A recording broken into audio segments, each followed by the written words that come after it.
Welcome to a very special edition of Let's Grow. I'm Linda Kelly, Executive Director of Kelly Mental Health Foundation, which is a local nonprofit agency seeking to help people become the best versions of themselves. On this show, we talk about mental health topics or life and the way that the things that happen to us in life affect us. And today's a special episode because this is something that people don't normally talk about. We're here to talk about pregnancy loss. Pregnancy loss is a devastating experience, and most people don't talk about it. 1 in 4 of all known pregnancies, that's pregnancies that are known with a test, are lost. And most are during the first 12 weeks, but many others are further along, and those can be seen as a lot more painful. They always tell us that once you're past the first trimester, you're safe, but we know that's not true. So it's an experience that changes our view of the world. It can devastate families, it can impact relationships, and it can change a person's ability to even want to hope for a baby. So today with me, I have 2 special guests. I have Amanda Hampton and Melissa Veinot. Welcome. Thank you. Thanks for coming on the show. I really appreciate you coming here because this is a very difficult topic to approach. And people are often very uncomfortable by talking about it. Mm-hmm. So I know that you've very much been prepared. You've got your stories written out. And I'm just hoping that now you'd be comfortable with sharing what your experience was with pregnancy loss. Okay. So I am a mother of 2 beautiful children, but I have had 4 pregnancies that I'm aware of. My very first pregnancy ended in pregnancy loss. I found out that I was pregnant, and 2 days later, I miscarried. So that experience was a little bit easier for me just because I hadn't even come to terms with the fact that I was pregnant yet. So it wasn't as much of a devastating loss. And then I found out a couple months later I was pregnant again, and that was my son. So he was born on December 29th, and he was a healthy baby boy, super tiny, which was kind of cute because he was so little, but he was healthy, and that was really great. And his pregnancy, I was sick through his pregnancy, but I would consider it easy. I didn't know I was pregnant with him until I was 3 months along. So he was a surprise, but a blessing. But my life didn't really change in the beginning. And I kind of had this worry, I was drinking in the beginning, I was smoking in the beginning because I didn't know. And thankfully, he was healthy and nothing went wrong with his pregnancy. And a couple of these years later, we decided to try again to expand our family, and I found out that I was pregnant right away. Like as soon as we started trying, it took no time at all, which was kind of nice. And then we hit that 12-week safe mark that you were talking about. The first trimester was over, and we just finished sharing with our friends and family the exciting news, and a couple days later, I lost that baby. So that was devastating for me. I woke up in the middle of the night, making this very weird noise. I knew something was wrong, and I immediately called my mom, and I knew that I was losing the baby, and I asked my mom to take me to the hospital. So she did, and they did confirm. Hours later, I went into early labor, which is very much like normal labor, very painful, very similar to my experience with my live birth of my first son. So that was very hard to go through because I wasn't getting my baby at the end of it all. And the hardest part, I think, was when my fiance came to the emergency room afterwards. He walked in the door, and I could see worry and fear and hope that maybe everything was okay, and it wasn't. Then I had to tell him that we lost the baby, and that was the hardest part, was to see his world just come crashing down. So yeah, that was very, very difficult to deal with. And then we were lucky enough, after years of trying, to become pregnant again with our rainbow baby. And our daughter was born in January. She's a year old now. And she was a healthy pregnancy too. So there was no complications with her, which was really nice. But it was difficult to try to get pregnant again after experiencing such a loss. That's huge, even just to go through that, like you said, and to come up to that safe zone. Everybody tells you, 12 weeks, you're fine. Yeah. And then immediately after, right? Yeah, it was, I think it was 3 days after. 3 days after we had finally told everybody. And yeah, then we had to turn around and tell them that we lost the baby. And it was not easy to do. It was very, very difficult. So what I'd like to do is come back shortly and talk about kind of the impacts and how that affected you. But I'd like to turn it to Melissa now, if you'd be able to share your story as well. Sure. I'm also a mother of 2 living children. I have 2 boys.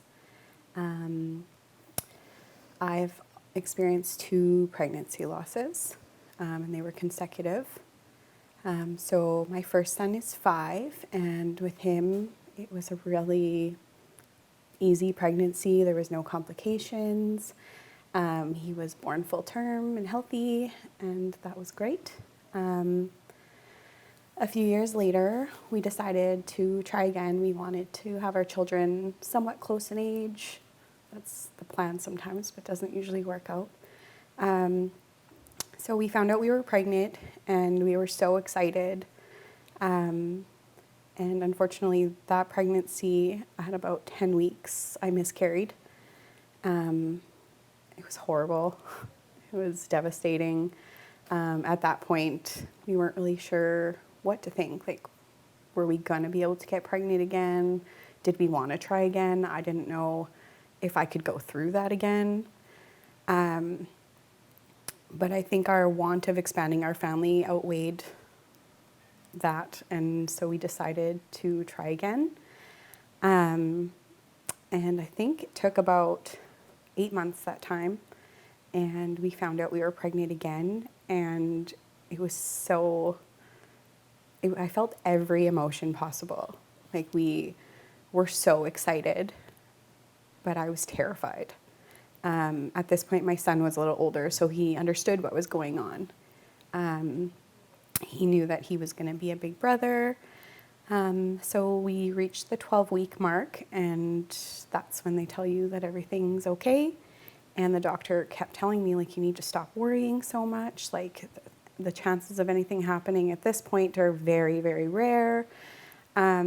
So I slowly started to allow myself to connect, because I found for the first 12 weeks, I was having a really hard time connecting because I was fearful. I didn't want to create a bond with this baby, because what if I lost this baby?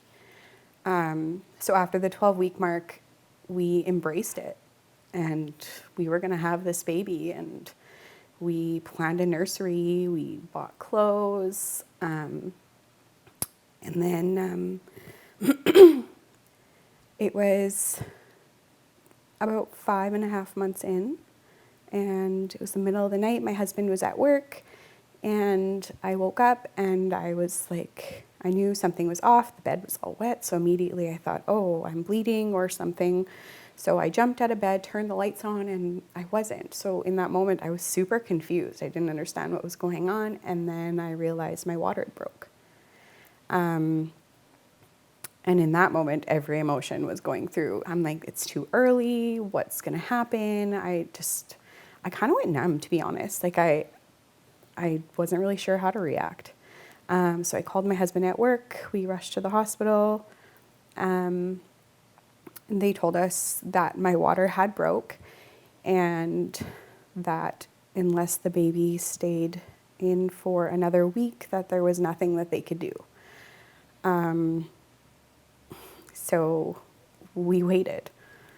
It was, the days felt like weeks. It was horrible. So about 3 days in, I was put on bed rest. I was admitted.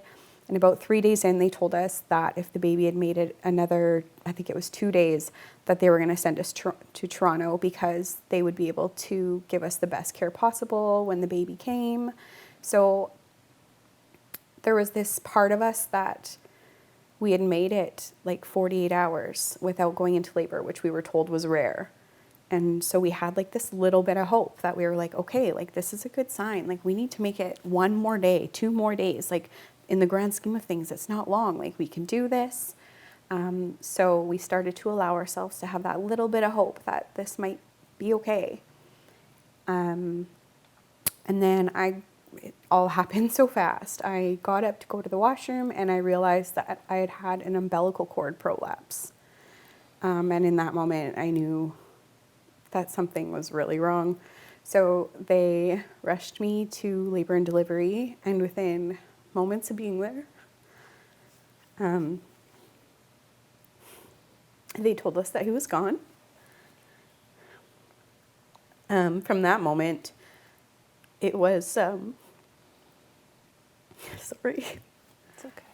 From that moment, it was like, I remember everything, but also it was such a blur. Like everything just, it happened so fast. Like from moments of being told that we had lost our son, I was being asked if I wanted to cremate or bury him.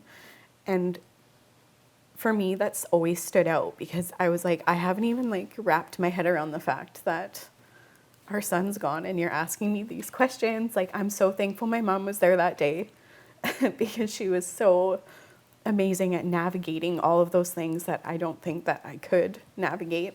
Yeah. We're just going to take a short break just for a moment and we'll come right back.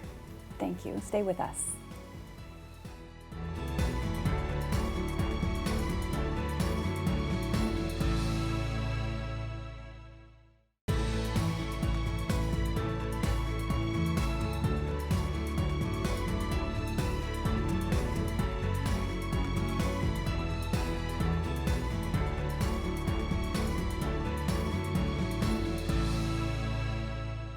Welcome back to Let's Grow, and today we're discussing pregnancy loss. So Melissa, you were talking about just the aftermath of being told that there's nothing they can do. You were being asked about burial information, cremation, and you mentioned that you were really glad that your mom was there for you. Absolutely. Yeah, it was insane. Like the emotions, it was crazy. For me, these losses, like my 2 losses were so different for so many reasons. Not that one was more significant than the other. It was just the experiences themselves were so different. After being told that we had lost our son, it was the realizing that I then had to go through labor and delivery, and that, like Amanda said, like in the end, our son wasn't going to be alive. And in that moment, I was really unsure of how I was going to react once I had given birth to him. I didn't know was I going to want to hold him? In that moment, I didn't know. It was so insane. It was so hard. You can't predict. Right? Like, how was I going to feel when that happened? Like, they were asking, like, are you going to want to see him? Do you want us to take him? And in that moment, like, I didn't know what I wanted. And so about 5 hours of labor and delivery later, and he came, and he was beautiful. And all I wanted to do was hold him. So we spent hours, my husband and I, just staring at him. And saying goodbye to him was probably the hardest thing I ever had to do. And how are you supposed to do that and be okay? That's impossible. Right? Like, how are you supposed to do that and be okay? And at what point are you supposed to? So, yeah, it was really tough. I'm so lucky to have such an amazing support system that day. Mm-hmm. I don't know that I would have made it through without them. So after that, I didn't know if I wanted to try again. I didn't know if I was okay. I didn't really know what I was. I kind of was just going through the motions, and my oldest son, he is my reason. Like, he was my reason. I still had to be a mom. I still had to be present. And that was really tough. Mm-hmm. I think for us, minus the fact of having to say goodbye to Blake, I think that telling Cooper, our oldest son, was, it was impossible. How do you explain to a child that young that their brother's not coming home? So that was really challenging for us, sitting down with him, because he knew what was going on. So we couldn't just go on like nothing happened, because he knew that mommy had his brother in her tummy. So what do you do? So navigating that was really tough. So basically we sat down with him and we told him that his brother loved him very much and that he came out of mommy's tummy too early and that he wasn't strong enough to come home. Which in the moment was the best that we could come up with. Like, we didn't know. How do you know what to say? And how old was Cooper at the time? He was 3.5. Okay. Yeah. Right. Yeah. Right. So it's as they get older, we can be a lot more maybe just open about the whole Yes. process, right? But you kind of have to Right? Like, so help them what do understand you it. tell a 3-year-old to help them Yeah. understand why their brother isn't at home? So that was really tough for us. And I mean, Cooper's 5 now, and he talks about it a lot. Really? Yes. Wow. Yeah, Cooper very much talks about it. That's his brother. He tells people that he has 2 brothers, which is pretty amazing. He's a pretty amazing little boy. So yeah, we decided to try again, but not right away. But there was a different plan for us. About 7 weeks after we lost Blake, I found out I was pregnant. And it was one of those one-time things that we've talked about. Because that was never the case for us, ever. Right. It's like I was saying, that's what they tell you in high school. Right? It takes one time. But that was never the case for us. Right? That was never the case. But this time, it was one time. And I wasn't ready. I was not even close to ready for that. How was I supposed to mourn the loss of a child while creating a new life? How was I supposed to do that? And being a mom. And being a mom. And being a partner. So, but we did it. That was the most terrifying 8 months of my life. I don't think I took a proper breath the entire time. But my son was born January of last year, so he's also just over a year old. And I mean, obviously, it was worth it. Yeah. Wow. So I wanted to ask, well, in the time that we have left, just about the impacts. And I noticed you guys mentioned just the fear afterwards, the fear of wanting to try, but being terrified of trying. And even, what do you tell your child if you do try again? Was that something that you had to address with? That was Cooper? really tough. Yeah. Because for me, that 12-week safe period was kind of out the window at this point. Yeah. So once we found out we were pregnant, we didn't hide it from our son. We were honest, and I was honest with our family. Like, I didn't keep it for the 12 weeks. I think I needed them. Mm-hmm. And at the same time, everybody's different on this, but in my opinion, I felt that if I was going to experience another loss, Yeah. I needed my people. Yeah. So that's kind of where I was at with that.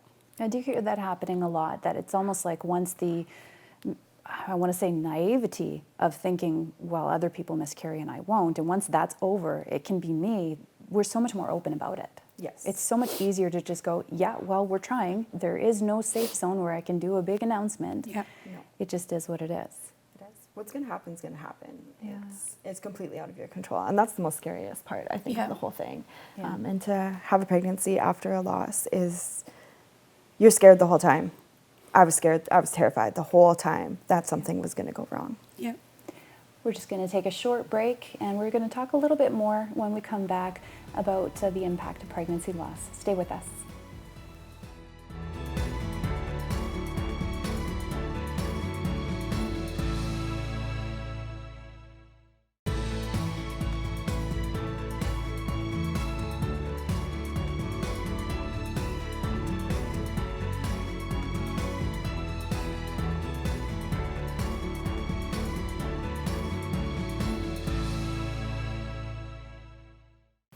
Welcome back to Let's Grow. I'm Linda Kelly, your host, and I'm here with Amanda and Melissa discussing pregnancy loss. Now, as I've mentioned, I could probably talk all day getting into your minds about just the impact and how it impacted your families, your feelings about yourselves. What I'd really like to talk about, just to tie up the show, is how did you cope with it? I think we coped in two totally Very different different ways. For myself, I cried a lot in the beginning. I needed to get it out, but I retreated. I went to my safe place, which was my home, and I disconnected from everybody else. We made a public announcement on a social forum that we had lost the baby. We asked family and friends to limit their condolences to this forum, just to give myself a sense of control. It was my choice to go and view those messages from my loved ones. And I needed some control back in my life. And I think that's why I did it that way. I had this feeling of, I have my body back. And I felt super guilty having that feeling and those emotions. But I did. And I think I was just trying to take the positive out of a really crappy situation. That's something that doesn't always go over well with people that are really trying to get pregnant. No. The sense of relief of having your body back, having your freedom back. Yeah, and I did. I felt a lot of guilt having that Yeah. feeling, but you can't help the way you're going to feel. Yeah. And that's absolutely how I felt. I went and I had that drink that I couldn't have. I had that cigarette that I couldn't have Yeah. because I quit everything with that pregnancy. I did everything that I was supposed to do, and it still resulted in something negative. But yeah, I just retreated to my home with my partner, my rock. He did everything I needed him to do. I just needed him to be present, and he was there for me. And it really was the support of my partner and my family that got me through that. Just knowing that I wasn't alone, even though you feel so alone when you're going through something like that. So it just increasing that sense of control as well about all of the people kind of coming in, their condolences. That was a Yes. way for you to take a situation where you were powerless in some ways. Absolutely. Right. That's how I got through it, was to give myself some control back, to make some decisions for myself, because I couldn't help what just happened, what we just went through, and there was nothing I could do to prevent it or change it. Yeah. So that's what I did after crying for a really long time. And did you notice as well some of the negative stigma coming up, like people asking, well, what did you do to cause this? I didn't have that so much, but those intrusive thoughts I had myself. Yeah. Is there something that I did wrong? Is there something that I could have done differently? And I didn't even know until recently that my partner had those same thoughts. He was thinking, did I cause this? Was that stupid argument that we had over nothing a reason why this happened? And they're intrusive, irrational thoughts, but we all have them, and it's devastating. It's devastating. It's a way of gaining control back when we have those thoughts, right? Because if we find a way to blame ourselves, we can convince ourselves that we have control over the next one, Yeah. right? How did you cope? For me, it was, I think, the complete opposite of Amanda. Yeah. I was very open and vocal about our losses. I think I found it really therapeutic. I found it, like, talking about it for me, it's, that's what got me through it. I always was open with sharing our story. I found it difficult sometimes when, like I'd mentioned before, we had shared a photo of our family that included our 3 sons. And I found a lot of people didn't understand that. So you had the kids holding the picture. Yeah, frame so of we the- had a okay. picture of Blake, Blake. and our 2 youngest sons were holding the picture of him. Okay. And when I look at that picture, I see my family. So I wanted to share that because I was proud of my family. And a lot of people didn't understand. It was kind of like, why would she want to share that with people? So for me, I want it to be okay to talk about it. I want Yes. women who are going through this to know that it's okay to talk about it. For me, validation was huge, and it still is. Validating, like, it's okay that you feel that way. It's okay that you want to talk about it. That's really what got me through it. I mean, I have an amazing husband who was so amazing through the whole thing. Grieving was, in our home, it was very different. My husband and I grieve very differently. And at one point, I had a really hard time with that. I didn't understand. I didn't know, why wasn't he showing the emotion like I was? Like, I knew that he was hurting just as badly as I was, but like, why wasn't he showing it?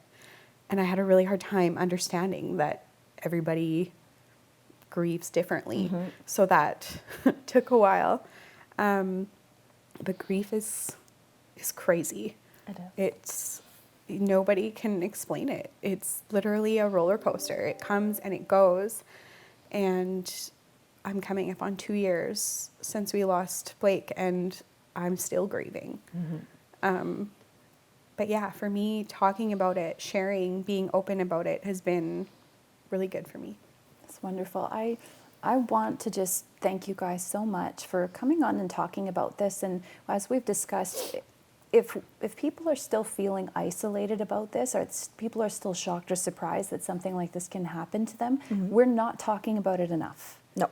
We're not normalizing this experience, and we need to, because it's incredibly devastating. It's so isolating, and like you said, we end up having these terrible thoughts about ourselves. We blame, we try to cope in sometimes not so good ways. Some of us have support and some of us don't. So the more we talk about it, the more we make people know that it is so normal. It is. The better we get through it, the more we can expect to be able to get through it. So thank you so much for coming on, and I'm sure we'll be talking again. Thanks for having us. Take care.